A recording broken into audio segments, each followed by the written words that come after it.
來鄉親啊，繼續來看國民黨台北市議員陳惠珠批評着研考會主委文偉，在議會質詢的時陣，替市長蔣萬安搶答的行為無妥當。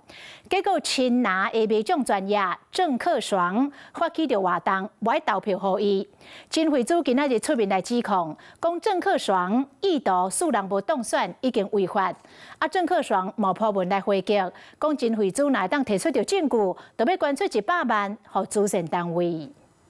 因為現在應該好好的扮演研考會主委的角色。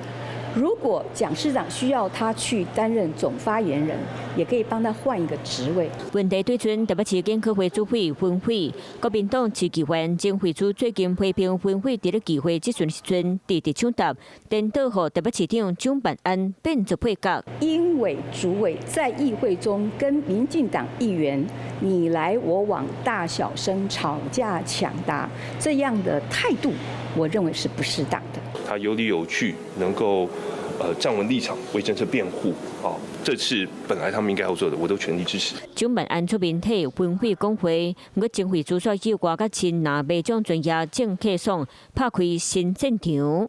多多標題記住到陳惠珠登去食家己，賣獎專業鄭克爽指控陳惠珠常常攻擊家己人，這種人不應該靠政黨，會當靠家己就好。對這件代志，陳惠珠嘛來大力回擊。我覺得這個已經逾越了法令。據我知道，有些人是台中市的公務員，有些是桃園市的公務人員，不止盧秀燕市長。我認為張善政市長也應該了解一下。實際上，去年大罷免期間，賣獎專業鄭克爽就捌罵中共董事長趙少康和國民黨議員張小平這個人。張小平當時點名賣獎專業管理者就是前國民黨發言人林佳興。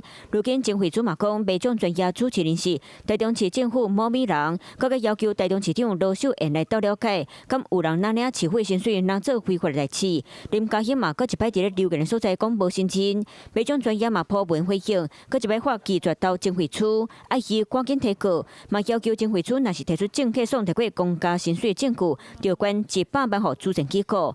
鄭克爽操控者到底是誰？無人知影，不過齊齊攻擊，互南洋內部出現真濟雜雜的聲音。